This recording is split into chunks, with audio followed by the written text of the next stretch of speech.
Pues vamos a empezar la jornada de hoy. Primero agradeciendo al Ayuntamiento de León por que nos ha cedido este espacio y a la concejala de Igualdad que está aquí presente y nos encanta que estés aquí con nosotras compartiéndolo. La Asociación de ADABAS, la Asociación de Asistencia a Víctimas de Agresiones Sexuales y Malos Tratos, lleva 30 años trabajando en una enorme labor que llevamos haciendo para que las mujeres víctimas de estas agresiones machistas tengan asistencia psicológica y jurídica gratuita. Empezamos nuestro nacimiento en 1991, para cuando el violador del chándal. Éramos la Asociación Feminista Flora Tristán y desde ahí sentimos la necesidad de crear otra asociación precisamente para asistir a estas mujeres que en aquel momento no tenían ningún tipo de protección. También nuestra principal labor es esa, pero también tratamos de impartir prevención contra la violencia en todos los medios que podemos, desde los de primaria, secundaria, institutos. Bueno, institutos y secundaria es lo mismo, ¿verdad? Secundaria, institutos, universidad, asociaciones, por el medio rural, aquí en León, en todos los sitios donde podemos, porque lo que tratamos es de que la violencia contra las mujeres desaparezca. Y hoy tenemos el placer de compartir la jornada con Marta Madruga Bajo, que es doctora en Filosofía por la Universidad de Valladolid.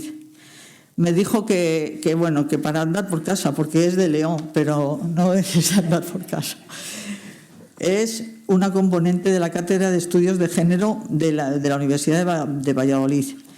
Trabaja como profesora de enseñanza secundaria en el IES de Veguellina de Órbigo, impartiendo la asignatura de Filosofía, que siempre que la oigo hablar, y desde el principio dije qué suerte tiene esta gente que le da clases, esta mujer que por lo menos seguro que entienden lo que es la filosofía. Yo no entendí ni nunca lo aprendí.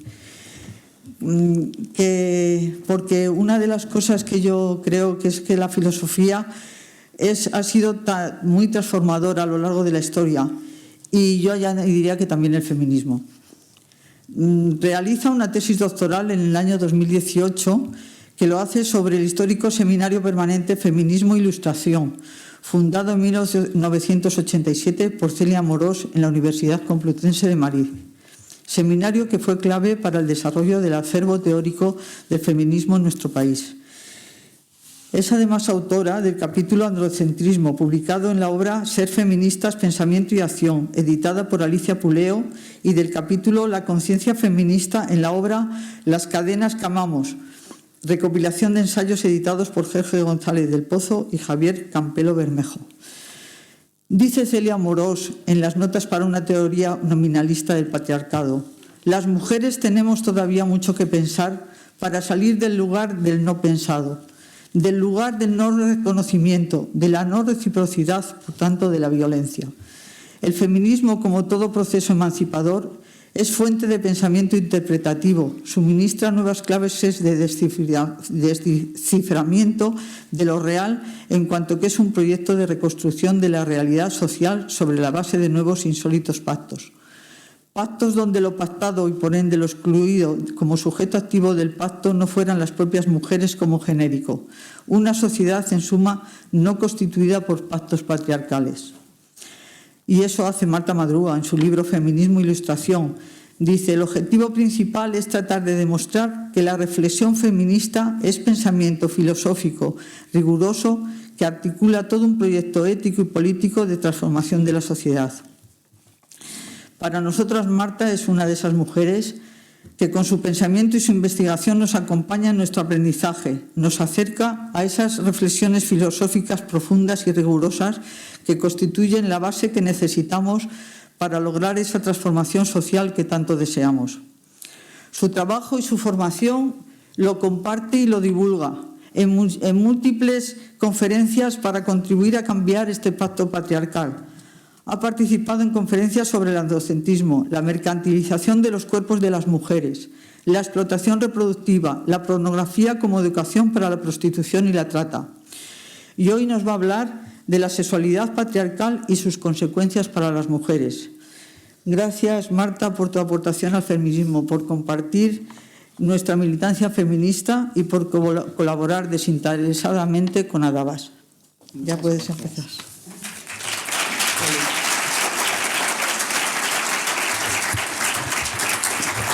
Bueno, menuda presentación. Muchísimas gracias, Carmen.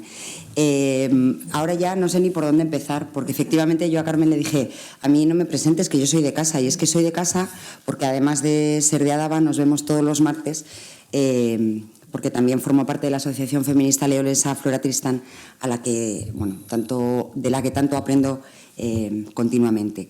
Yo quiero empezar felicitando a Adabas por su 30º aniversario, pero sobre todo agradeciendo la enorme labor que hacéis, que lleváis haciendo 30 años. El otro día, quienes estuvierais en la charla de Rosa Cobo, decía, y es verdad, que 30 años mantenerse 30 años en la brecha es todo un hito.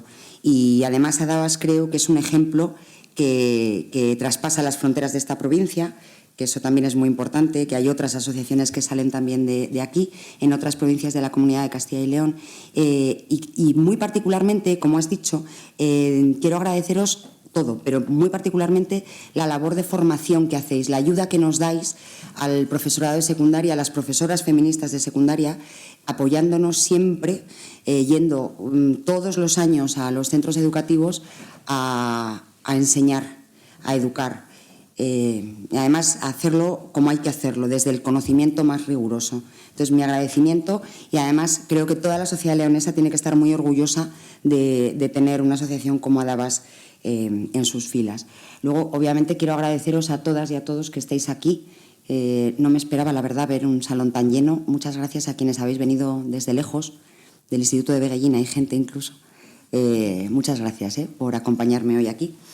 Y bueno, yo creo que... y no quiero olvidarme de agradecer siempre a la Asociación Feminista Leonesa Flora Tristán por tanto, como me enseña, iba a decir cada martes, pero es cada día, cada conversación. Bueno, pues a ver si no me enrollo mucho, a ver si soy capaz de ir a lo importante y no desviarme. De lo que vamos a hablar hoy es de la sexualidad patriarcal desde una perspectiva feminista.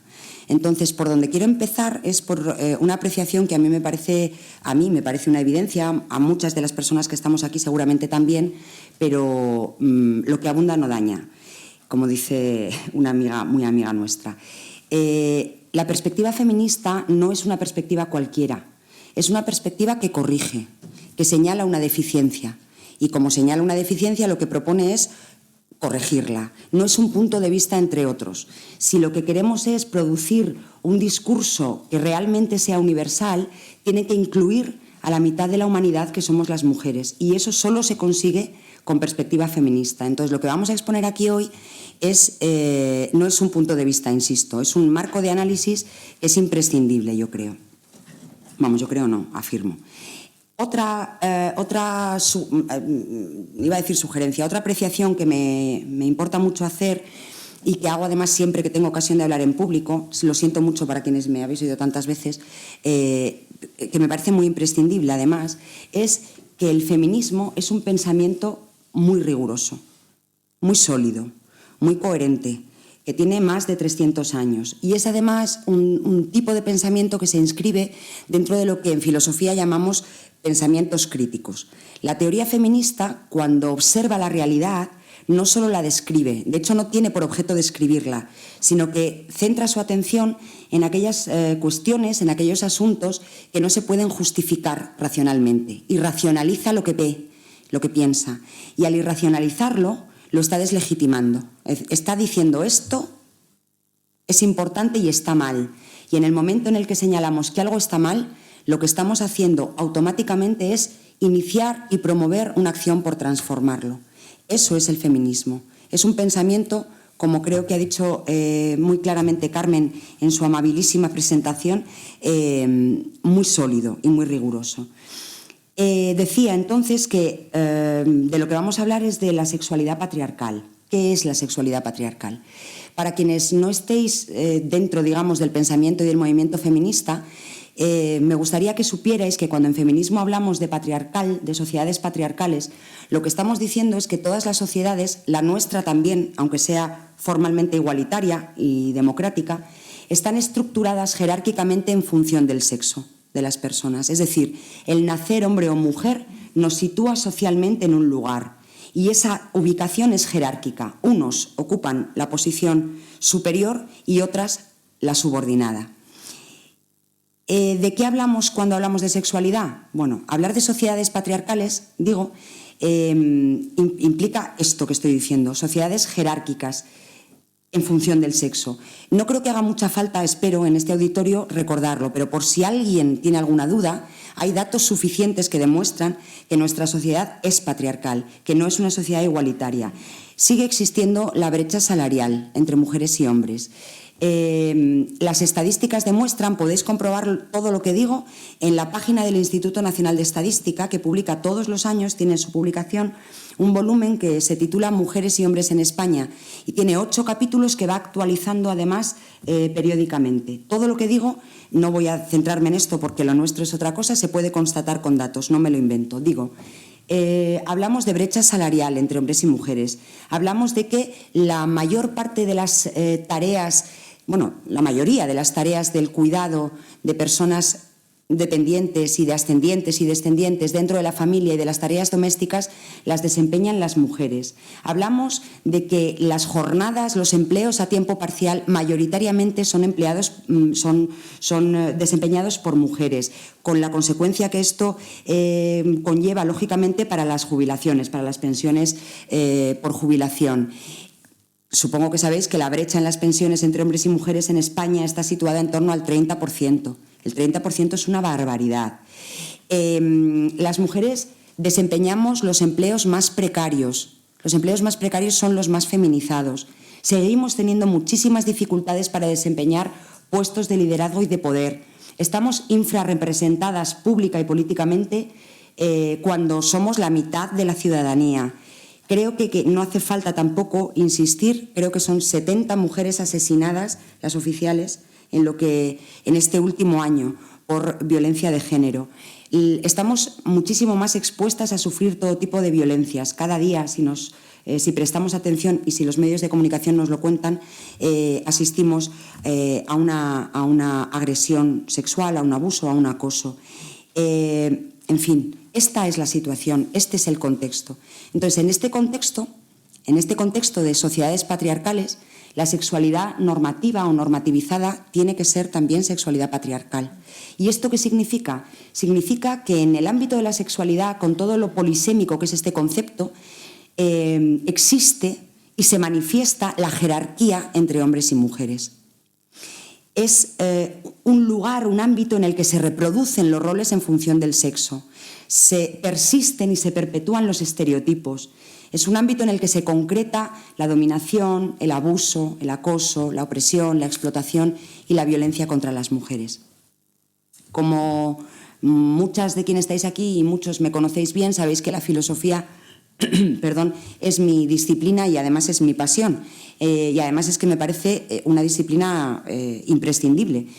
La filosofía, como sostiene Alicia Puleo en un libro al que seguramente me voy a referir en más de una ocasión, que se titula Dialéctica de la sexualidad, comienza a pensar la sexualidad en los años 60 del siglo XX. Y además lo hace interpretándola de múltiples maneras. Es entendida como un lugar de autorrealización personal, como una instancia de liberación, de transgresión y, desde luego, como una instancia de rechazo contra la razón dominadora, instrumental y de beneficio. Desde los años 70 del siglo XX, la sexualidad ha cobrado una presencia social extraordinaria. Y podemos hablar, como hace Ana de Miguel, por ejemplo, en un libro fundamental, Neoliberalismo sexual, el mito de la libre elección, que seguro que muchas conocéis, podemos hablar, digo, de la omnipresencia de la sexualidad. Está presente en todas partes. Rosa Cobo, por otra parte, habla en otra obra muy importante que dedica a la prostitución, que el otro día también la mencionamos, La prostitución en el corazón del capitalismo, habla de una cultura de la sexualización. Entonces, el análisis feminista lo que tiene es que preguntarse si esa preeminencia de la sexualidad, si esa sexualización incide de la misma manera en los hombres y en las mujeres. Creo que es bastante razonable aventurar, luego vamos a concretarlo, ¿no? Es bastante oportuno ya aventurar o intuir que no, y además no tiene las mismas además de no tener las mismas consecuencias, las consecuencias para las mujeres se concretan en una sobrecarga de sexualidad.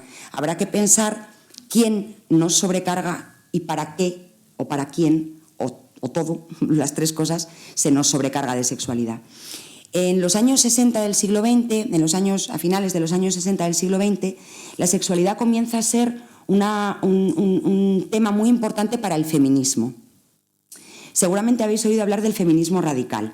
El feminismo radical se llama radical porque va a la raíz de la cuestión. Las feministas radicales, que me voy a referir a ellas en varias ocasiones, se dan cuenta de que la opresión que sufrimos las mujeres es específica, es distinta a la opresión que sufren otros grupos de personas.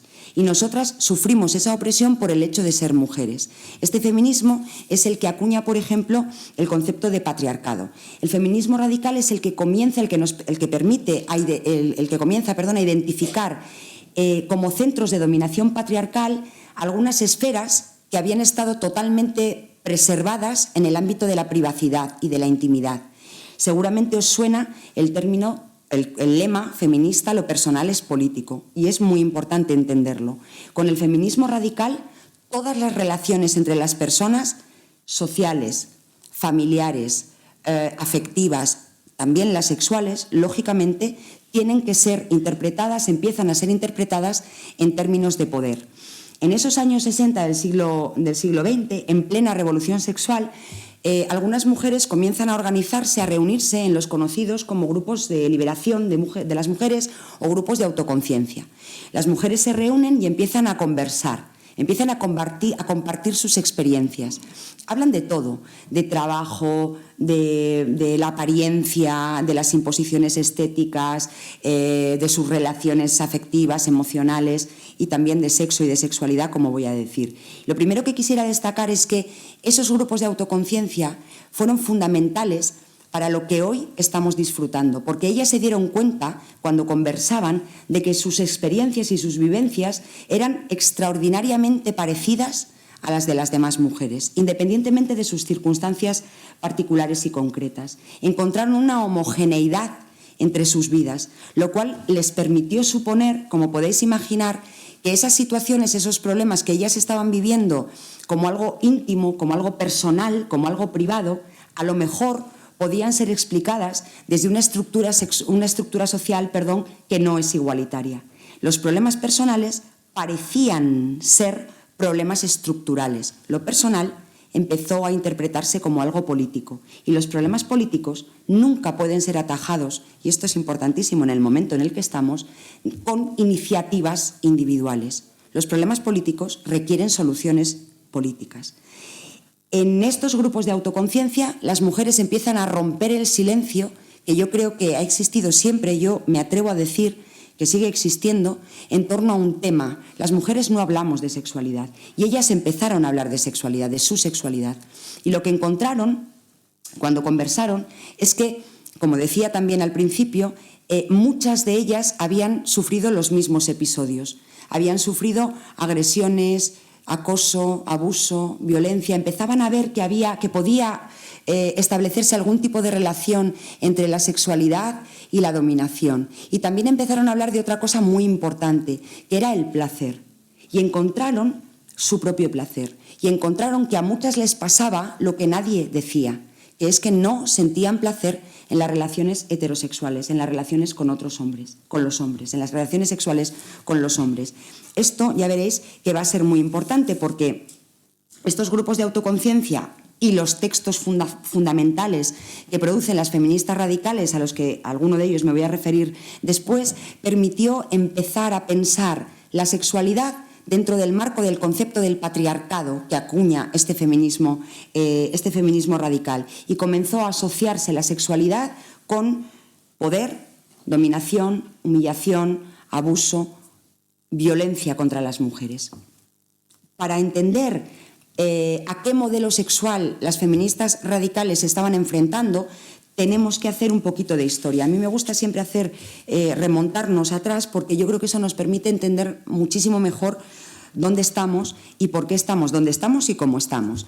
Mirad, la inferioridad de las mujeres se ha legitimado acudiendo a muchos argumentos, a diferentes argumentos. Voy a referirme muy brevemente a ellos. En la Edad Media la cuestión central era la moral. Lo que se cuestionaba era el valor moral de las mujeres, y entonces se hablaba, quienes hayáis leído a Simone de Beauvoir lo tenéis muy claro, y quienes no también, se tenía esa visión dicotómica, ¿no?, de la mujer esposa, madre o paridora de hijos, o la hembra incitadora de los deseos, la ramera, para entendernos, ¿no? Porque somos hijas de la Virgen María y también de Eva, ¿vale? La cuestión, cuando se inicia en el humanismo renacentista que nos saca de la Edad Media, la cuestión se desplaza. El tema fundamental no va a ser el moral, sino el intelectual. Lo que está detrás, lo que estamos planteándonos, es la cuestión del acceso de las mujeres a la educación. Obviamente no va a haber que proveer de ningún tipo de instrucción ni de educación a las mujeres si sus capacidades intelectuales están mermadas, si no están capacitadas para ello. En España tenemos a ilustres humanistas renacentistas que se nos explican siempre en literatura y a veces en filosofía: Juan Luis Vives, Fray Luis de León. Yo recuerdo en mi casa la perfecta casada, que esto también nos daría mucho para hablar, ¿no?, de Fray Luis. Que claramente prohíben o limitan la educación para las mujeres. De manera que, como digo, con el humanismo renacentista la cuestión, la inferioridad de las mujeres, ya veréis por qué esto es importante para lo que voy a decir después, se argumenta en el plano intelectual. Y en España, por ejemplo, tenemos que esperar hasta el siglo XVIII para que el fraile benedictino Benito Jerónimo Feijoo defienda la capacidad intelectual de las mujeres.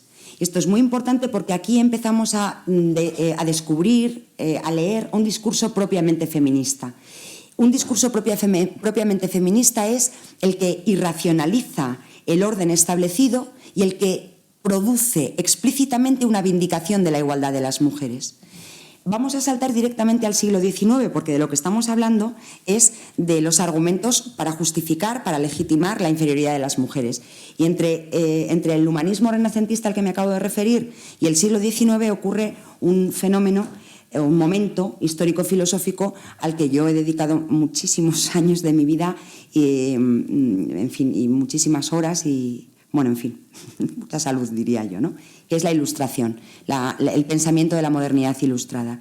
Con la Ilustración, como sabéis, se desplaza a Dios y a la autoridad religiosa como instancia que puede legitimar, que puede establecer cómo debe ser la organización social. Dios y la autoridad religiosa se desplazan y ese lugar lo ocupa la razón. La Ilustración hace que, entre otras cosas, la razón sea la única que va a ser autoridad para decir cómo debemos organizar la sociedad. ¿Qué ocurre en el siglo XIX? Que la inferioridad de las mujeres se va a legitimar desde otros púlpitos, que ahora aparecen revestidos de una aparente racionalidad neutral, y además están animados por un espíritu y por un interés fundamentalmente científicos. Entonces, van a ser la filosofía y la ciencia médica las disciplinas que tomen el relevo para argumentar y legitimar la inferioridad de las mujeres. Estas disciplinas van a afirmar, esto lo explica de una manera soberbia Alicia Puleo, os lo recomiendo de verdad, en el libro Dialéctica de la sexualidad. Van a argumentar, como digo, van a conceptualizar a las mujeres como el sexo de la especie. Las mujeres representan metafóricamente el sexo de la especie humana. Para los médicos filósofos del siglo XIX, nos podríamos remontar algunos, claro, del siglo XVIII, la mujer es un ser totalmente determinado por lo que se entiende que es su destino natural, ser madres, la maternidad. Y muy particularmente, además, existe un órgano, que es el útero, que no es que sea dominante en la existencia física e intelectual de las mujeres es que es determinante. Toda su vida, todo su ser está determinado por el útero. El intelecto de las mujeres es sexuado, es un determinismo radical de lo biológico, lo genital, lo sexual, con respecto a las capacidades intelectuales de las mujeres. Entonces, para estas teorías, la función natural de las mujeres es solo una, la procreación. Y obviamente tienen una misión. La misión es el perfeccionamiento de la especie. Además, todo esto es sustentado por los mandatos de una disciplina naciente que es la higiene. Como podéis suponer, la misión de los hombres va a ser otra muy distinta, que es el perfeccionamiento de la civilización.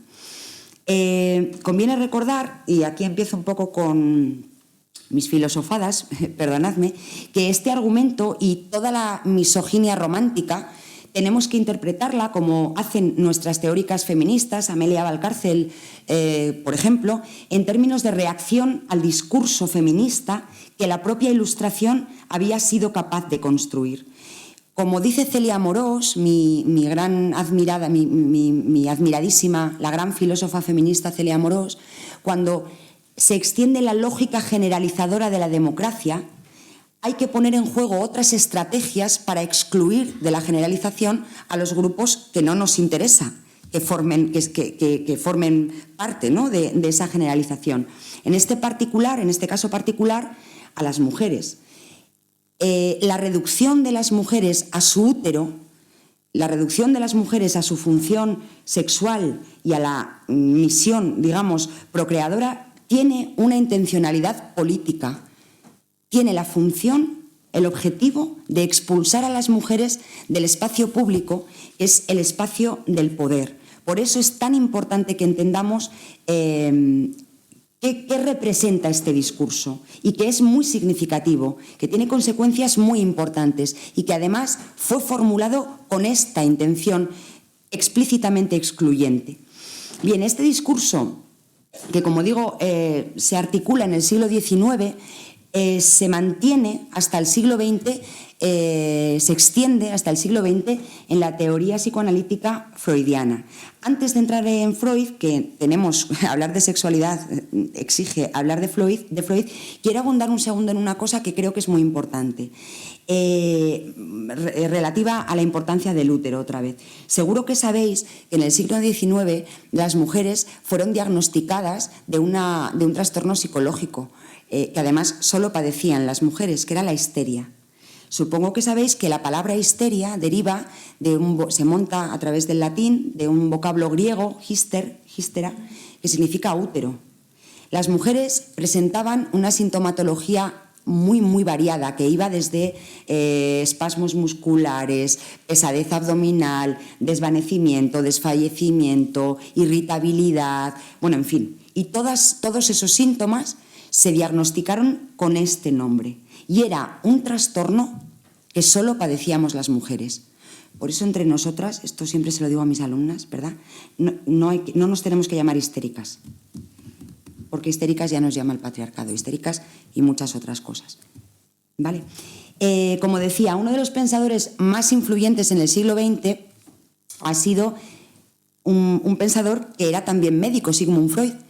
Y precisamente estudiando la histeria, por eso quería mencionarla, fue cuando empieza a gestar su idea del inconsciente y su teoría psicoanalítica.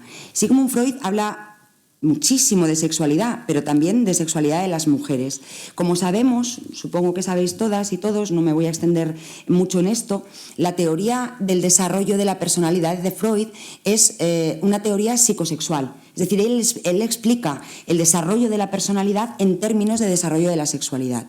Bien, pues tiene muchos textos, pero particularmente uno que escribe en el año 1931, ya al final de su trayectoria, Freud muere en el 39, y que se titula Sobre la sexualidad de la mujer, defiende varias cosas muy relevantes. Una de ellas es la siguiente. Freud describía la vida sexual de las mujeres dividida en dos fases. La madurez, el desarrollo sexual de las mujeres pasa por dos fases.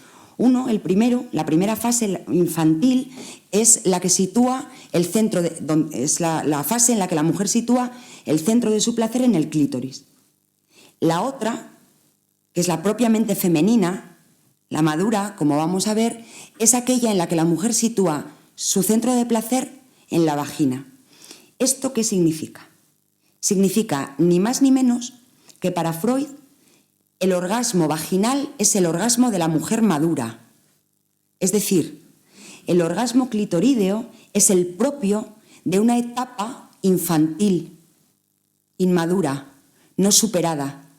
Las mujeres que tienen orgasmos clitorídeos son mujeres que no han alcanzado la madurez propia, que exige el haber desplazado como centro de placer, haberse desplazado del clítoris a la vagina. Esto es muy importante porque, claro, la estabilidad emocional y la madurez psicológica de las mujeres estriba en el orgasmo vaginal. Lo ponemos a la contra. Las mujeres que no tienen orgasmos vaginales, la mayoría, son mujeres inmaduras, psicológicamente no desarrolladas, digamos, plenamente, y emocionalmente inestables. Esta visión fue absolutamente dominante, como sabemos todas, y espero que todos. Y la frigidez pasó a ser el estado natural de las mujeres. Mirad, hace relativamente poco se ha reeditado un libro de una médica endocrinóloga muy conocida, por lo menos yo creo en los círculos feministas, que os recomiendo que leáis. Se titula Mujeres invisibles para la medicina. Ahí Carme Valls cuenta que en las facultades de medicina españolas en los años 60 se manejaba un manual editado, escrito por un ginecólogo, el doctor Botella. En ese manual, quienes estéis aquí a lo mejor y sois médicas, a lo mejor lo conocéis. En ese manual el doctor Botella, como digo, defendía que la frigidez que la anorgasmia era la situación o el estado natural de las mujeres, y por tanto las mujeres que sí sentían placer había que explicarlo. ¿Cómo lo explicaba él? Porque tenían una mayor presencia de testosterona.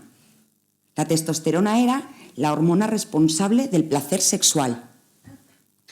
La frigidez, digo, era la norma, y en consecuencia las mujeres que no tenían orgasmos vaginales comenzaron a ver psiquiatrizada y psicologizada su situación. Se psicologizó la falta de placer que, como decimos, de las mujeres que no sentían orgasmos vaginales. Aquí tengo que hacer un inciso que no es un inciso. No sé si sabéis, yo sé que aquí hay gente que sí que lo sabe, porque ya se lo he dicho, exactamente el año en el que se descubre la anatomía completa del clítoris. Quienes lo sepáis, no lo digáis. Bueno, sí. ¿Alguien lo sabe? La anatomía completa del clítoris se descubre en el año 1998. Yo me acuerdo perfectamente de dónde estaba en 1998. En el 98. Y lo describe una uróloga australiana que se llama Helen O'Connell, porque nos tenemos también que reconocer entre nosotras. Y lo que ella descubre y lo que ella describe es que el clítoris no tiene nada que ver con, me lo tengo que leer porque esto no me lo quiero aprender, el órgano pequeño, carnoso y eréctil que sobresale en la parte anterior de la vulva, que es como lo describe la RAE, todavía en la actualidad. Esta es la definición de la RAE. Es, como sabemos, un órgano complejísimo que está especializado, digamos, en el placer sexual. De hecho, es el único órgano de la especie diseñado para el placer sexual. Podemos pensar, no sé si me voy a extender mucho, seguramente en la mutilación genital femenina, claro, porque la mutilación genital femenina es una práctica ancestral que se lleva llevando a cabo, valga la redundancia, mucho antes de saber exactamente qué es el clítoris. Bueno, esto yo creo que nos llevaría, no nos llevaría muy lejos, porque tiene toda la relación, pero bueno, si queréis luego lo conversamos, pero creo que está bastante claro que, como la propia Carme Valls dice, este tipo de prácticas físicas y las simbólicas, porque hay muchas formas de... no estoy quitando importancia a esto, ni muchísimo menos, pero el clítoris de las mujeres también ha sido amputado simbólicamente, históricamente a lo largo de la historia, ¿no? Esto es un síntoma de sociedades que entienden que el único órgano que es símbolo de placer es el falo. De lo dicho hasta aquí, ¿qué podemos concluir? Bueno, ¿cómo se ha descrito la sexualidad humana en general y la sexualidad de las mujeres en particular? ¿Qué aspectos se han tenido en cuenta? Si os dais cuenta de lo que he dicho así muy brevemente, se puede desprender que la sexualidad femenina en particular y la humana en general ha tenido en cuenta dos aspectos fundamentales. Uno, la reproducción. Estamos hechas para procrear. Nuestra sexualidad tiene como misión fundamental la procreación. Y dos, la heterosexualidad. Lo que más adelante Adrienne Rich llamará la heterosexualidad obligatoria. La definición, la reflexión en torno a la sexualidad se ha realizado siempre pensando en las relaciones sexuales de las mujeres con los hombres. Y esto ya veremos que es muy importante. Y si os dais cuenta, reproducción y sexualidad son dos de los centros, de los ejes centrales de las grandes vindicaciones del feminismo en la segunda mitad del siglo XX, que ha vindicado, entre muchas otras cosas, por primera vez en la historia, los derechos reproductivos y sexuales de las mujeres. Yo creo que es razonable pensar, me parece a mí, que la conceptualización y la representación que el pensamiento patriarcal hace de las mujeres desde sus diferentes disciplinas tiene consecuencias muy concretas en las vidas diarias de las mujeres y que en todas esas consecuencias podemos atisbar una mayor o menor dosis de violencia. Siempre está en algún grado presente la violencia, porque al final vamos a pensarlo con profundidad, con un poquito de rigor. Negar a las mujeres su autonomía, su capacidad de actuación, su agencia, su capacidad para diseñar y para controlar su vida y su propio cuerpo, acaba derivando en convertirlas en algo que puede ser propiedad de alguien. Eso acaba derivando en poder considerarlas como algo intercambiable, como algo poseíble, en definitiva, como algo dominable. En España tenemos unas filósofas feministas, unas teóricas feministas de primer nivel.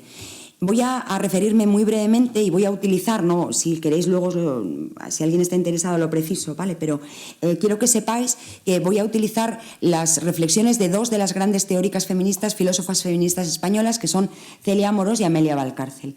Históricamente las mujeres hemos sido heterodesignadas, como dice Amelia Valcárcel, como las idénticas, como sostiene Celia Amorós. Esto significa que los hombres han construido un tipo de mujer, un modelo de mujer. Nos han designado desde fuera han dicho no solo cómo somos, que esto es muy importante, sino cómo debemos ser, que quizá sea más importante. Porque como dice Amelia Valcárcel, los hombres son los amos del logos, tienen el poder de designar y al poder nombrar construyen la realidad. Y entonces convierten en relevantes o en irrelevantes las cuestiones que al final a ellos les conviene para mantener su grupo de iguales, como dice Celia Amorós, cohesionado y además también, obviamente, para mantener su situación de privilegio. Si esto ocurre históricamente en todos los aspectos, obviamente con la sexualidad no puede dejar de ocurrir. Esto también se cumple. De hecho, la sexualidad es un campo muy fértil para conseguir el propósito patriarcal. Muy brevemente, la revolución sexual, luego me voy a referir un poquito también a ella, fue muy importante para las mujeres, mucho. Pero en plena revolución sexual, Kate Millett ya fue capaz de apreciar su deriva patriarcal.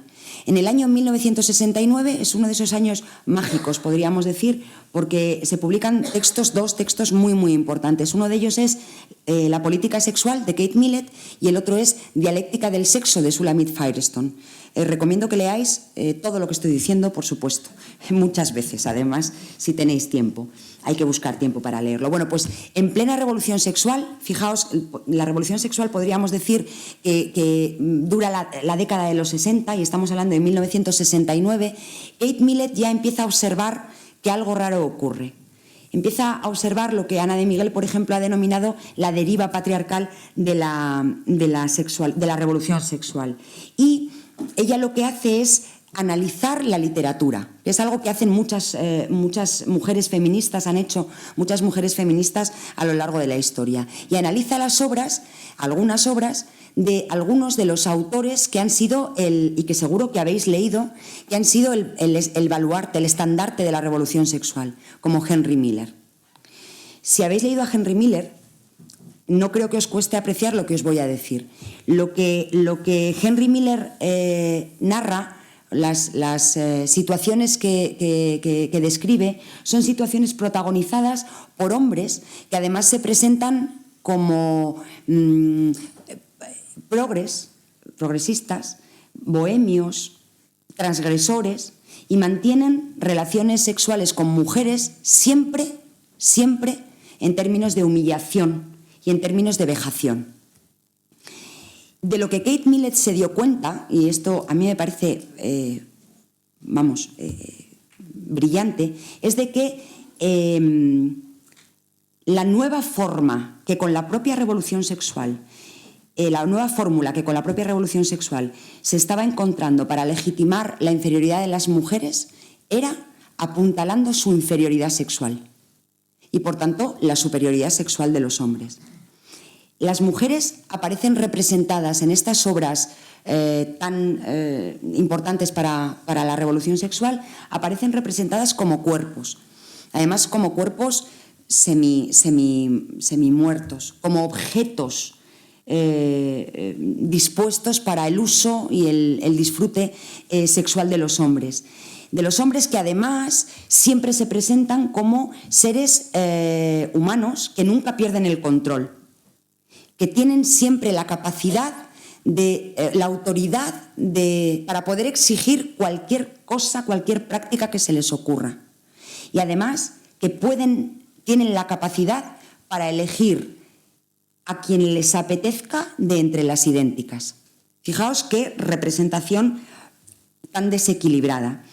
Claro, argumentar la inferioridad sexual es una estrategia muy potente, porque el momento histórico en el que estábamos y en el que estamos, es un momento en el que el sexo lo es todo. Otorga sentido a la existencia, tiene una capacidad de trascendencia, es una instancia que sirve para reventar el sistema, podríamos decir, ¿no? Esa instancia, esa idea del sexo como práctica que es transgresora en sí misma. Como digo, argumentar la inferioridad de las mujeres apelando, consolidando, construyendo su inferioridad sexual en función de su sexualidad es una estrategia muy potente. Yo del ecofeminismo aunque creáis que no me voy, ya lo veréis, del ecofeminismo estoy aprendiendo una barbaridad.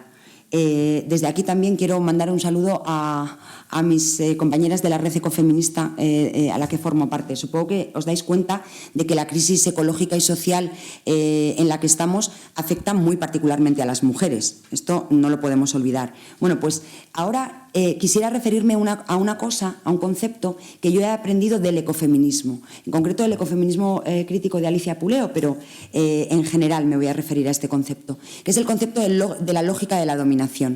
Todos los sistemas de dominación operan de la misma manera, funcionan de acuerdo con la misma lógica. ¿Qué hacen?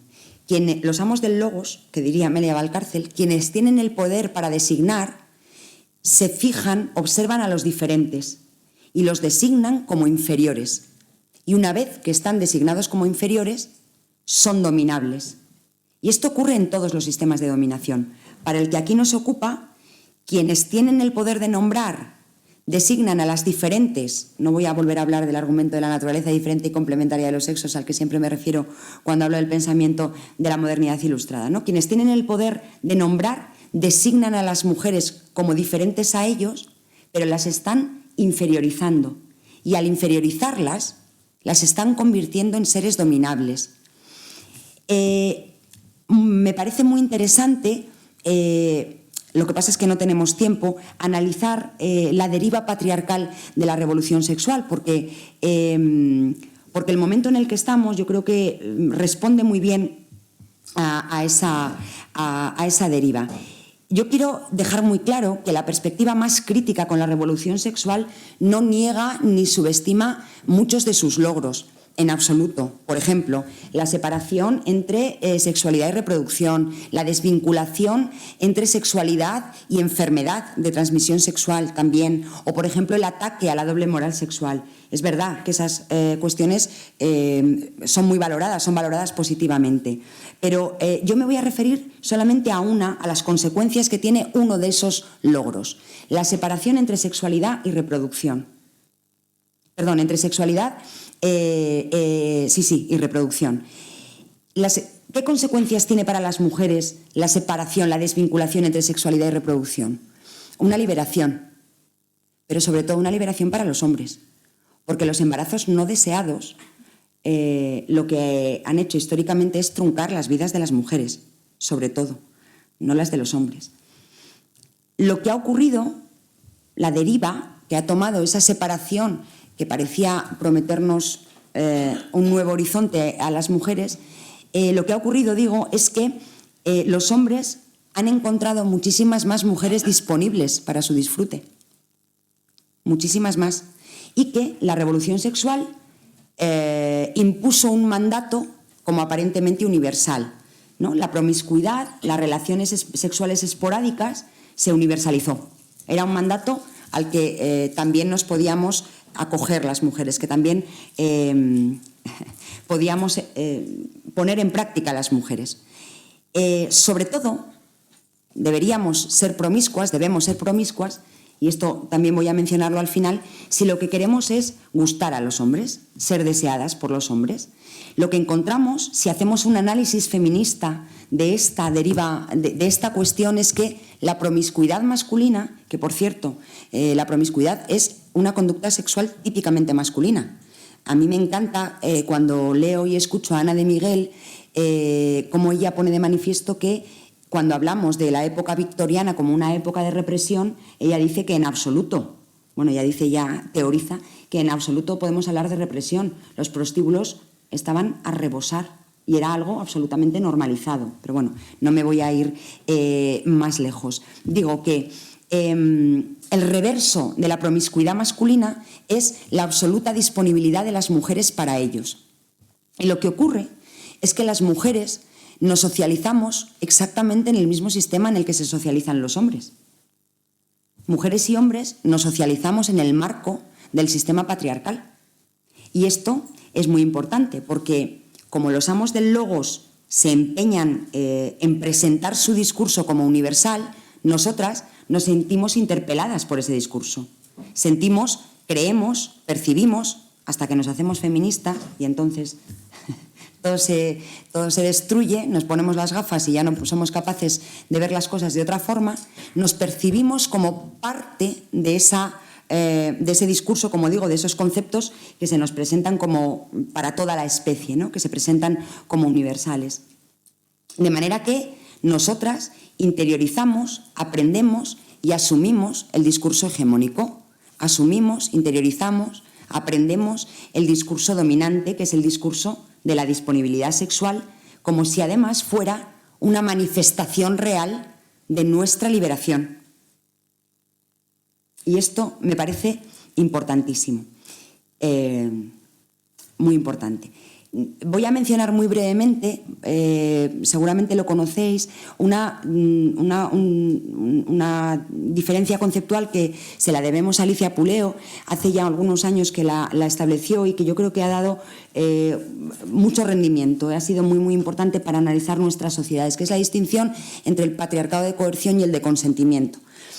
Muy brevemente, para quienes no estéis muy familiarizadas con estos conceptos, lo explico muy brevemente. El patriarcado de coerción es aquel que se produce cuando la desigualdad está establecida por ley. Si queréis, nos vamos un segundo a Afganistán para saber, a muchos lugares del mundo, pero Afganistán, que parece que lo lo tenemos como más presente para entender qué es el patriarcado de coerción. La desigualdad está establecida por ley y las infracciones a la ley se castigan con dosis explícitas y muy altas de violencia. En el patriarcado de consentimiento, los roles en función del sexo, los estereotipos, se reproducen a través de otros mecanismos que en principio parece que no implican violencia. Tengo que hacer un breve inciso. Cuando hablamos de patriarcado, una mención. Cuando hablamos de patriarcado, hablamos de violencia siempre, siempre. No tengo tiempo tampoco de exponer esto, pero hay un concepto muy interesante y muy importante que procede de la sociología. Pierre Bourdieu es un sociólogo francés que acuña el concepto de violencia sexual. Luego si tengo tiempo y os apetece, pues hablamos de ello. Bueno, como digo, en las sociedades en las que existe un patriarcado de consentimiento, en sociedades formalmente igualitarias como la nuestra, la desigualdad se reproduce de otra manera. Y la clave de la reproducción de la desigualdad y de la persistencia de la desigualdad está precisamente en esto, en el consentimiento, en la libertad, en el consentimiento y en la libertad en la elección de las mujeres. En las sociedades democráticas, las mujeres nos vestimos como queremos, porque queremos. Nos maquillamos porque queremos. Nos depilamos porque queremos. Y también nos desnudamos y nos sexualizamos porque queremos. Supongo que estáis entendiendo esto de forma irónica, ¿no? Vale, por si acaso. Os veo tan calladas y callados. Bueno, el hecho es que desde la infancia, desde antes de la infancia, yo estoy totalmente de acuerdo y no hace falta más que dar un paseo por la calle, yo creo, para darnos cuenta de que estamos asistiendo a lo que Ana de Miguel llama una reelaboración del argumento de la naturaleza diferente y complementaria de los sexos. Todo es rosa o azul. Digo, desde la infancia, desde antes de la infancia, lo que aprendemos son modelos muy diferentes para niños y para niñas. Lo que se espera de niños y de niñas es muy diferente. Las normas que se prescriben para el comportamiento de los niños y de las niñas son muy diferentes. Son tan diferentes que lo que aprendemos reproduce el orden establecido. De hecho, esta socialización sirve para mantener y para reproducir el orden patriarcal. Como os podéis imaginar, con la sexualidad y con el deseo sexual ocurre lo mismo. No quiero continuar sin hacer otra reflexión, sin compartir aquí con vosotras y vosotros otra reflexión que tiene que ver con la deriva patriarcal de esta separación entre sexualidad y reproducción. ¿Cómo se consiguió la separación real entre sexualidad y reproducción? A través de anticonceptivos orales que principalmente no, que solo a día de hoy consumimos las mujeres.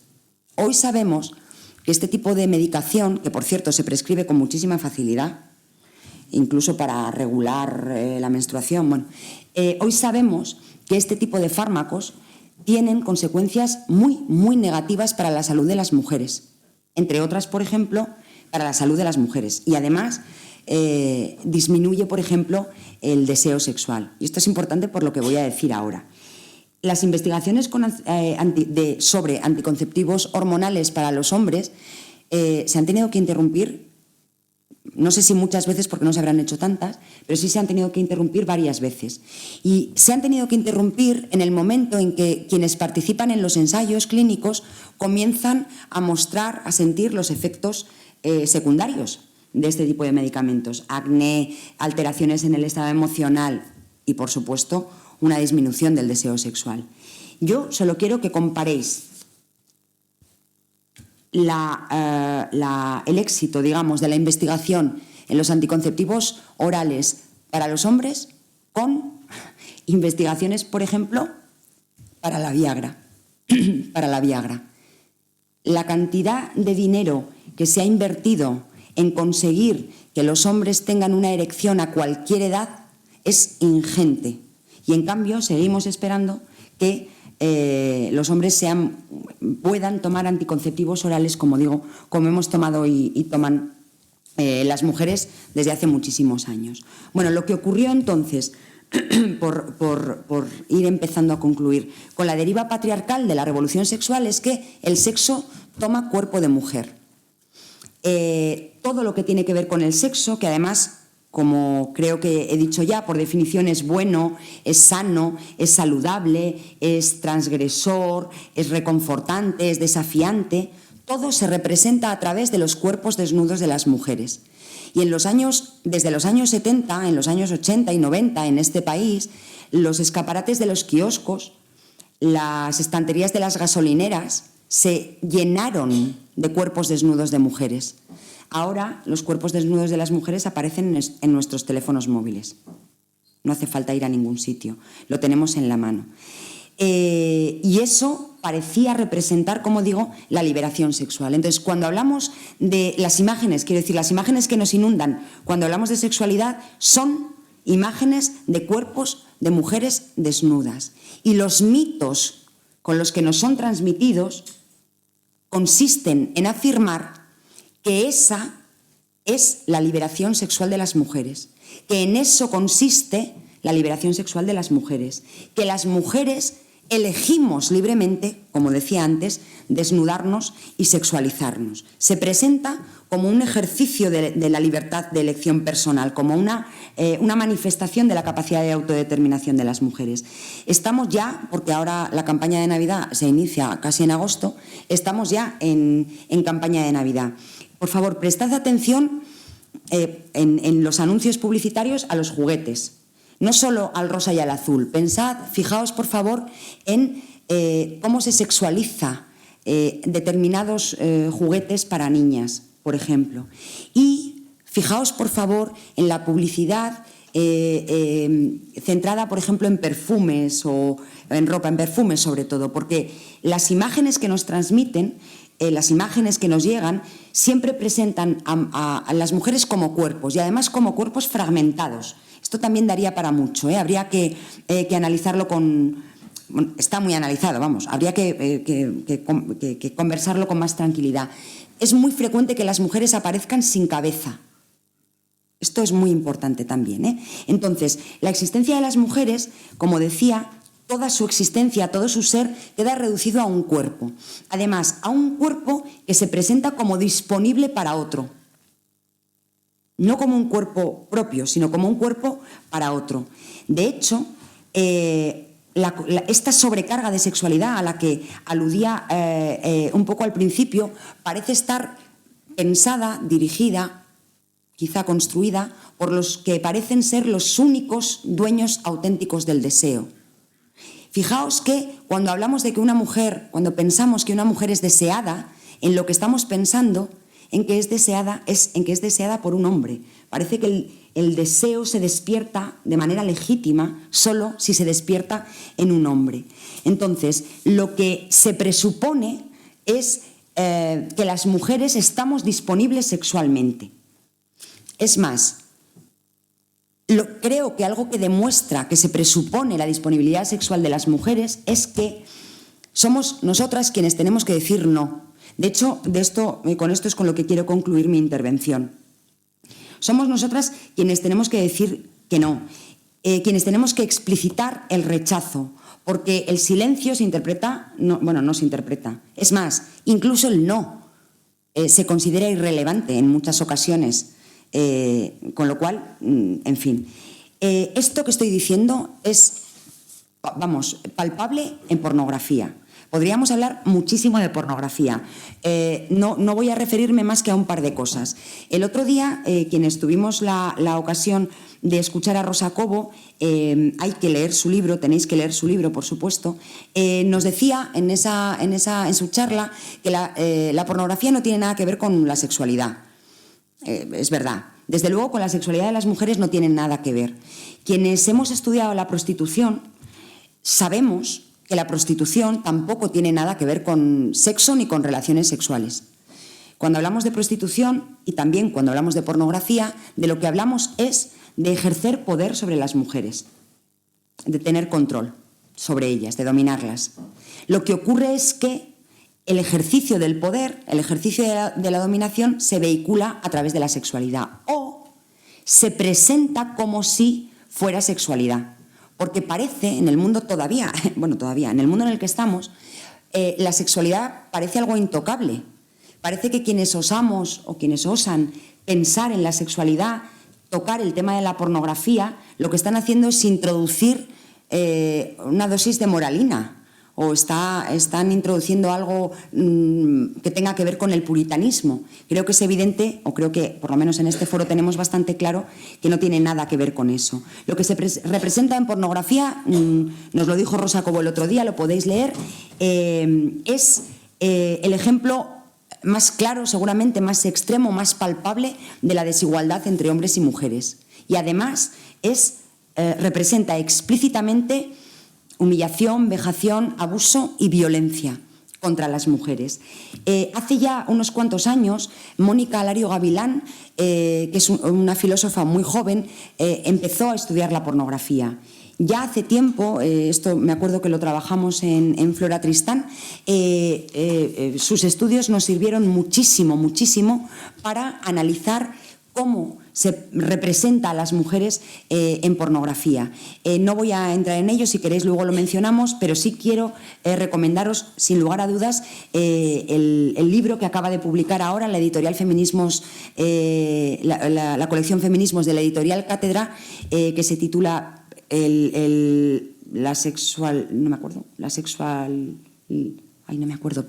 perdón, Mónica, la sexualidad patriarcal de la pornografía o algo así, ¿vale? No me apunte el título, perdonadme. Bueno, el hecho es que, como digo, la sexualidad, la pornografía, es un instrumento muy potente para analizar la sexualidad normativa, podemos decir. Y hablar de pornografía nos lleva a mencionar las guerras del sexo, que seguramente habéis oído hablar de ellas, que se producen desde mediados de los años 70 y finales de los años 80 en el siglo XX. Estas empiezan precisamente con los análisis de la pornografía y estos análisis dieron lugar a dos posturas enfrentadas. Una, la defendida sobre todo por las feministas radicales, podemos decir que es una postura abolicionista. Luego, si queréis, lo comentamos. ¿Y sabéis cómo fueron llamadas estas feministas críticas, digamos, con la pornografía? Antisexo. Fueron llamadas, defendieron que, ellas las otras hablaban de postura antisexo. Bueno, estas feministas abolicionistas pensaron una cosa que a mí me parece bastante lógica, y es que hablar de sexualidad en sociedades patriarcales implica peligro, necesariamente. ¿Cuánto tiempo llevo? Perdonad, voy a ir rápidamente. Y por tanto la pornografía, claro, perpetúa la violencia contra las mujeres. Por el otro lado, las posturas que podemos llamar pro-pornografía se llamaron prosexo y llamaron a las otras, se llamaron a sí mismas antimoralistas, que creo que también es bastante significativo. Estas defendían que el análisis de la sexualidad tiene que hacerse pensando en otra clave.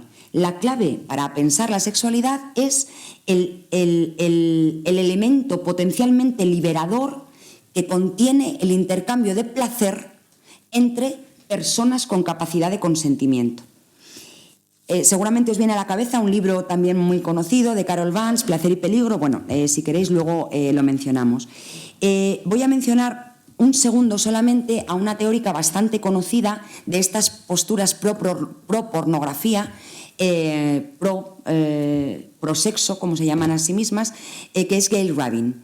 Esta antropóloga estadounidense escribe un libro, un texto que se publica precisamente en esta obra que acabo de citar, en Placer y peligro, de Carol Vance, editada por Carol Vance, que se titula Thinking Sex. Bueno, da lo mismo. A lo que vamos es que ella considera que las sociedades occidentales funcionan de acuerdo con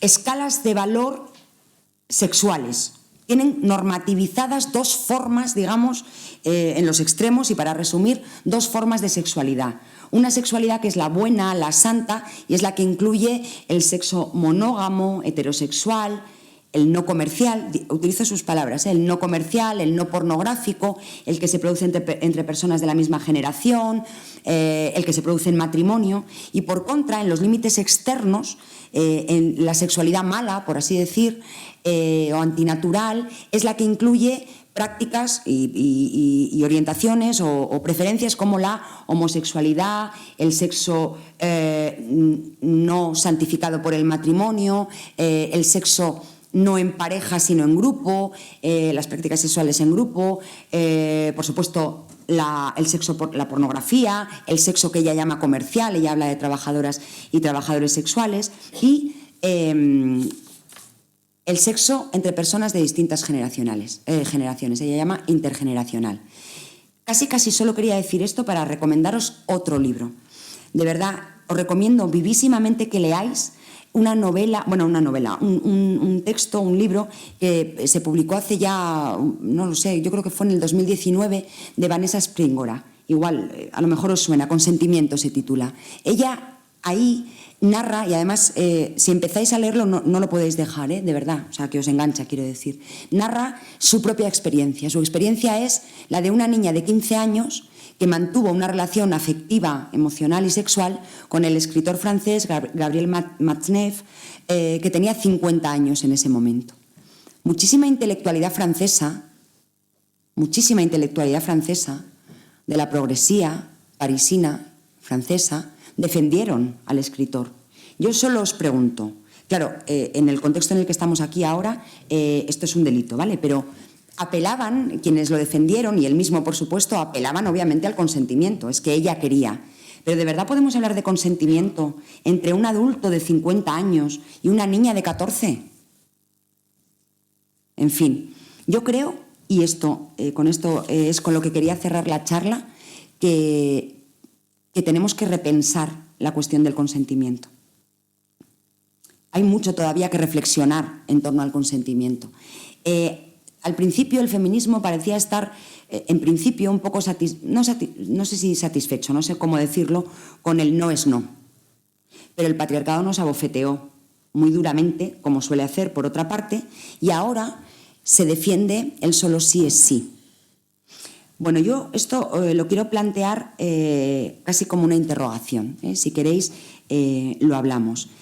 Nos hemos planteado, de verdad, ¿qué es lo que significa decir que sí, consentimos? Consentir significa permitir algo. O, literal del diccionario de la RAE, condescender en que algo se haga. Eso es lo que es consentir. ¿Dónde queda nuestra capacidad de agencia? ¿Dónde queda nuestra agencia? ¿Dónde queda nuestra capacidad de tomar la iniciativa? ¿Dónde queda nuestro deseo si de lo que hablamos es de consentir? Cuando hablamos de consentimiento, no seguimos ancladas, por cierto, en los marcos de la heterosexualidad, porque estamos hablando siempre de relaciones entre hombres y mujeres. Y además, dentro de ese marco, de lo que estamos hablando, lo que estamos asumiendo es que la iniciativa, la parte activa, siempre la adopta el hombre.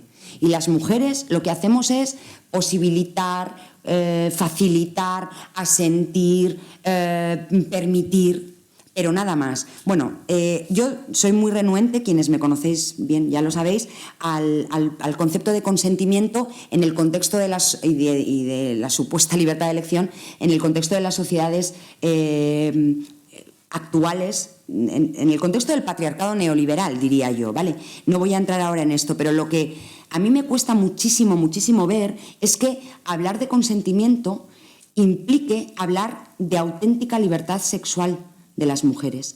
Yo no veo que hablar de consentimiento signifique o siquiera permita pensar en cuestiones fundamentales como la reciprocidad, el propio deseo, el control propio de nuestra sexualidad, la apertura al otro o a la otra, ¿no? Que seguimos, insisto, en los marcos de la heterosexualidad normativa.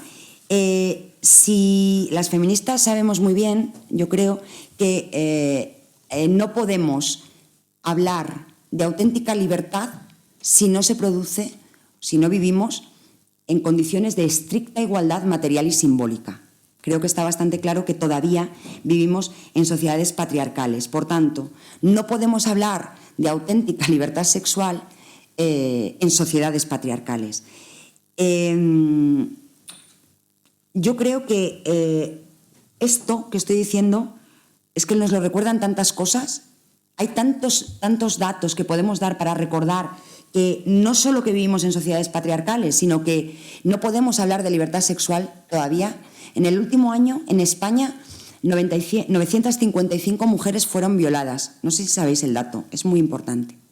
Una mujer cada 8 horas es violada, ha sido violada en España en el último año. Seguramente habéis oído que en el norte de Europa, en Bélgica, por ejemplo, este fin de semana ha habido manifestaciones de mujeres, manifestaciones feministas en la calle contra los bares de copas, porque lo que se ha generalizado es el suministrarles drogas en las bebidas sin que ellas se enteren, las narcotizan y después imaginad lo que hacen con ellas. Por tanto, os pregunto, ¿apelar al consentimiento es suficiente para alcanzar y para defender la libertad sexual de las mujeres? Me pregunto, os pregunto, nos pregunto, ¿podemos o debemos conformarnos con el consentimiento?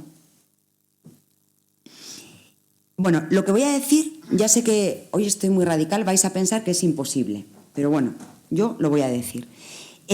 Lo que es urgente es la transformación integral del modelo sexual patriarcal.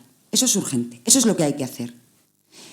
Es urgente construir un modelo de sexualidad y de relaciones sexuales que erradiquen cualquier vinculación entre sexualidad y violencia, que aniquile por completo cualquier posible deseo de ejercer violencia contra las mujeres. Es urgente comenzar a pensar y a atender al deseo propio de las personas que intervienen en las relaciones sexuales. Es imprescindible, como decía antes, centrarse en cuestiones como la reciprocidad, la apertura al otro o a la otra, quizá más que en el consentimiento. ¿Y cómo hacerlo? Me preguntaréis. Bueno, pues construyendo sociedades que realmente sean igualitarias.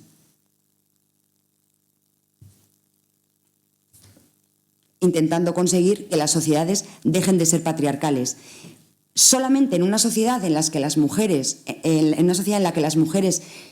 de verdad sean iguales y tengan capacidad para construir su propia vida, para diseñar su propio proyecto vital, en sociedades en las que las mujeres, quiero decir, sean autónomas en todos los sentidos, solo en este tipo de sociedades podríamos empezar a hablar o a construir una sexualidad no patriarcal. Y ya termino con esto. Yo sé que estaréis pensando en una cosa muy importante que es la educación. Ahora, si queréis, lo hablamos. Esto es utópico, claro, es el gran objetivo del feminismo. Y decimos, es que es muy difícil, ¿no? Pero es que hay cosas que sí que se pueden hacer. Y se pueden hacer ya, que son absolutamente viables. Y que si no se hacen es por falta de voluntad.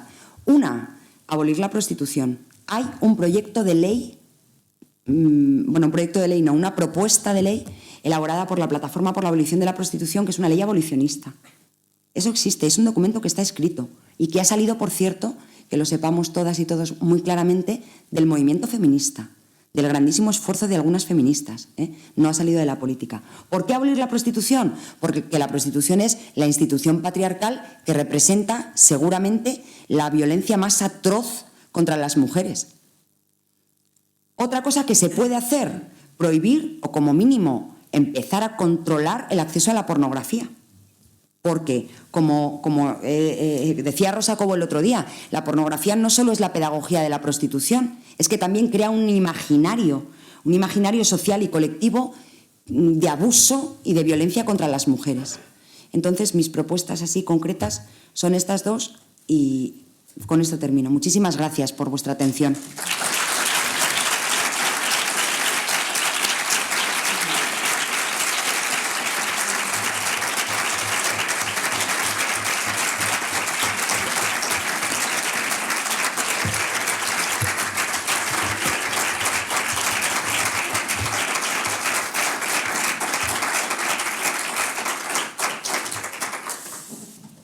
bien, Marta. Nos enseñas todos los días un montón de cosas. Muchísimas gracias, Carmen. Es el cariño que te pierdes. No es verdad eso. A ver, ahora vamos a empezar un turno de palabras. Tenéis que pedir porque hay un micrófono por ahí que os lo van a dar, que es por donde tenéis que hablar. Y quería deciros que el próximo día, jueves 18, hay una actuación de Todas a una acción contra la violencia de género, palabra, testimonio y canción de Carla Lozán, María Vázquez y Samil 9, en el conservatorio, en el auditorio Ángel Barja, a las 7:30, por si queréis acompañarnos también para acabar con este aniversario de nuestra asociación. Y ya que estás, sí. yo quiero recomendaros, por favor, si podéis, no dejéis de ir a ver la exposición fotográfica, puede ser cualquiera. Id a ver esa exposición de verdad porque es sobrecogedora.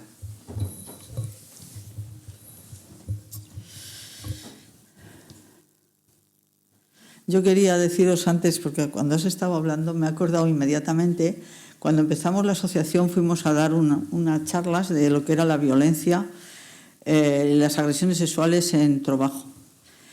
Y había 2 mujeres mayores en la sala hablando y les dijimos, pero ¿de qué habláis? Que estáis tan animadas hablando y demás. Y contarnos, no, que nos da mucha vergüenza, que estamos en familias y éramos 4. Y dice, por lo que decís vosotras, a nosotras nos han estado violando todas las noches. Eso nos dijeron esas 2 mujeres. Eso es el consentimiento de lo del matrimonio, muchas veces. Pero tanto se ha aburrido que no tenéis nada que decir. A ver.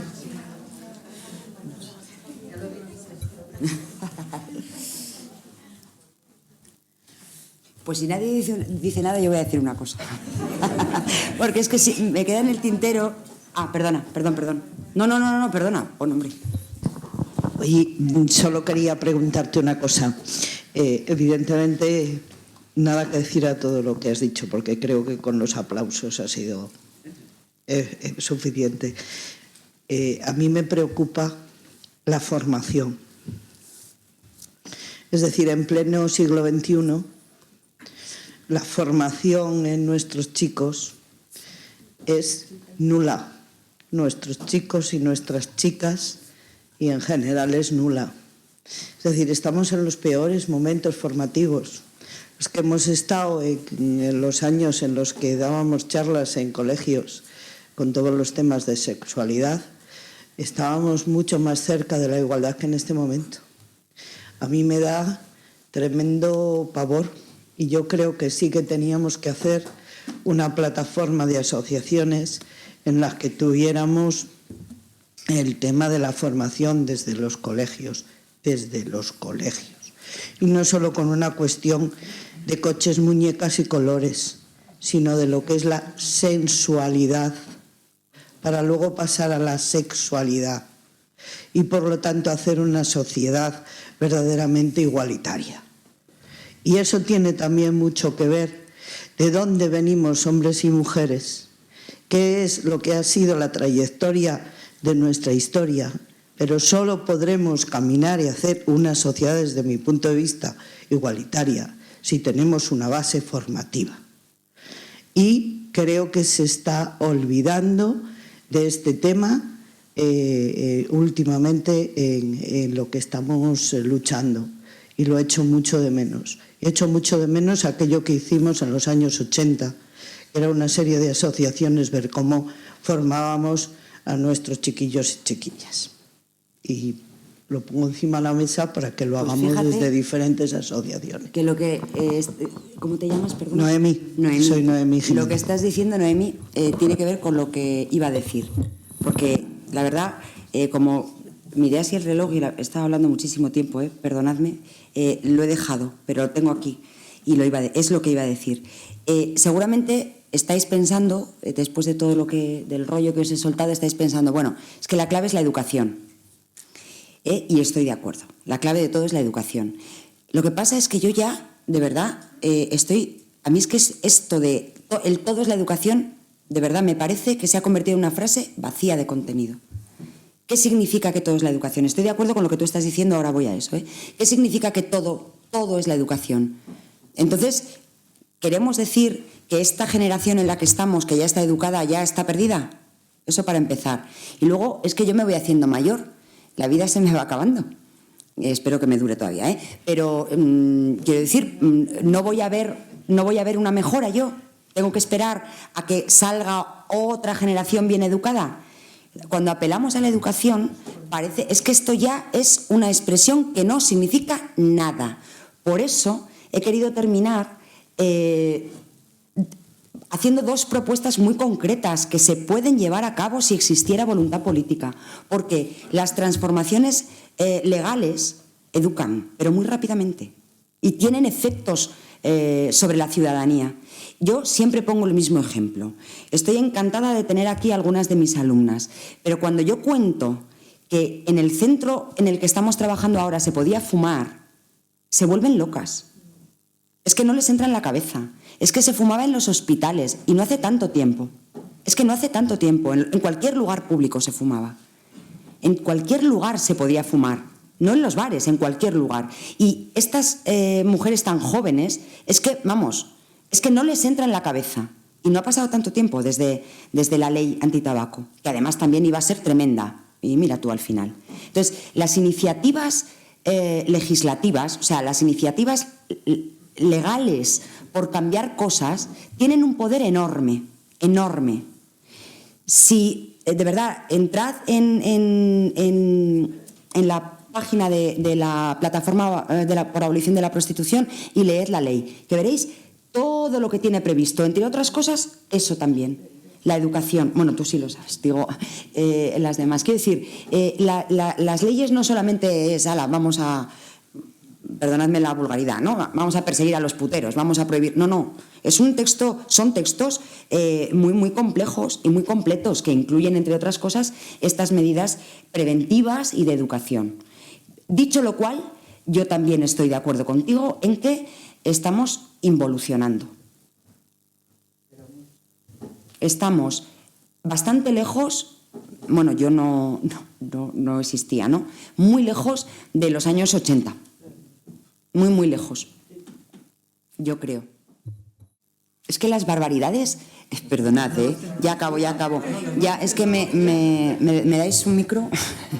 Es que las barbaridades, por ejemplo, que le han hecho a la chica, a la mujer tan joven en Igualada, es que eso, no quiero decir que antes no existiera, pero es que eso ahora es el pan nuestro de cada día.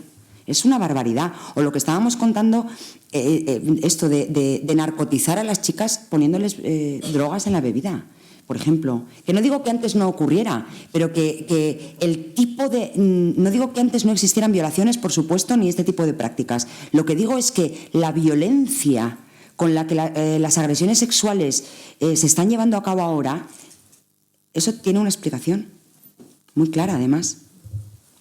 Y quitada la causa, quitado el efecto.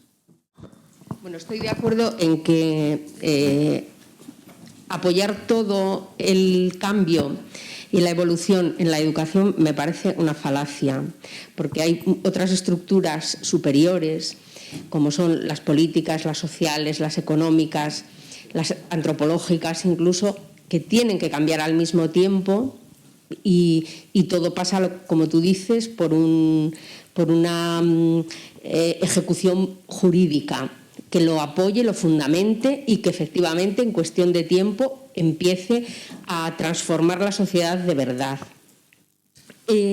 Pero yo creo que tampoco tenemos que pensar que cualquier tiempo pasado fue mejor. Tú dices que en los años 80. No, tú no te acuerdas de los años 80. Bien lo sabes tú que no me acuerdo. Por eso. Yo creo que lo que ocurre es que determinados tipos de violencia, y sobre todo en los años 80, yo sí me acuerdo, por desgracia para mí, se normalizaban más, se hablaba mucho menos. Los medios de comunicación... Eso es verdad. No hacían ese hincapié, no era tan importante, salvo que fuera una violencia ejercida de manera extrema, con asesinato, con alevosía, que pudiera ser pues eso, objeto de noticias un poco viscosas en los medios, pasaban un poco desapercibidos. No era tan generalizada la publicidad y la información como es hoy. O sea, que yo tampoco soy tan pesimista. A mí me parece que todo lo contrario. Hemos mejorado muchísimo. Pues muchas gracias por el optimismo, que lo necesito vitalmente. Gracias, Piedad. Ya te daré unas cuantas dosis. Gracias. Te voy a decir una cosa. También estoy de acuerdo con lo que dices, pero hay que precisar que el que los medios de comunicación hayan empezado a hacerse eco de estos sucesos se lo debemos al movimiento feminista. Y eso es muy importante. A las feministas, que no solo hacemos feminismo allá donde trabajamos, sino al propio movimiento que ha empezado a exigir que se cuenten estas cosas y además que se cuenten bien. Estoy pensando, por ejemplo, en cuando hace no tanto tiempo las mujeres asesinadas por violencia de género aparecían muertas, ¿no? Por ponerte un ejemplo. Entonces estoy de acuerdo, pero lo que dices es el resultado también de una lucha muy potente y muy continua, así, gotita a gotita.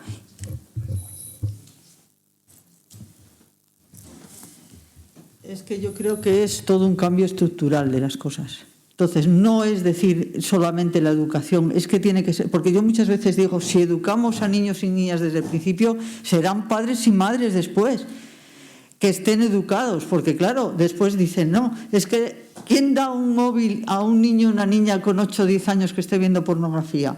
Que está haciendo un imaginario de lo que es la sexualidad y la violencia terrible, terrible, porque por lo que estáis contando todas las mujeres que estáis trabajando en ese tema, yo estoy horrorizada porque son cosas que yo no las tenía ni pensadas siquiera. Entonces, ¿quiénes van a ser? En las escuelas pueden hacer lo que sea, pero es toda la sociedad. Toda la sociedad hace unos años estaba pendiente de los niños y las niñas cuando cogían un árbol y lo hacían así. Alguien decía, oye, tú no puedes estar, que eso es un árbol del parque, de lo que sea. Ahora nos da miedo porque a lo mejor viene alguien y hasta nos puede pegar. Es decir, toda la sociedad que cubría ese tener un control sobre las cosas ahora no existe. Entonces, yo creo que tiene que ser muchas cosas lo de la educación. Nosotros estamos yendo a los colegios o a los institutos desde primaria, la regla de Kiko, tenemos una persona que es la que se dedica a dar todos los talleres, a las mayores, a los menores, a todo el mundo. Pero después está la televisión, los medios, lo otro. Y entonces, ¿cómo pueden dejar que haya un cartel del sitio de prostitución? ¿Cómo puede ser que ni en la pandemia lo hayan podido controlar? ¿Cómo puede ser? Todas esas cosas es que es una estructura toda la que hay que cambiar. Y tenemos que ser todo el mundo los que tengamos que cambiar. Porque si no, yo creo que no es solo la educación, claro.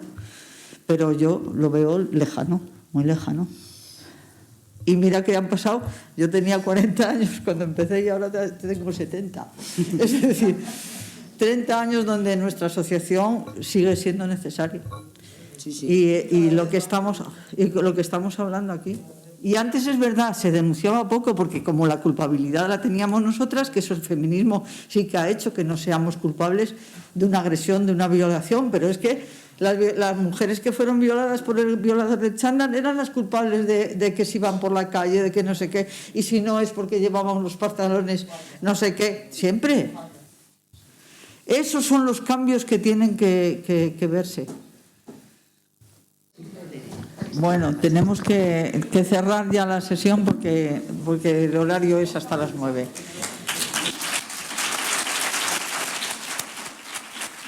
Muchas gracias por venir.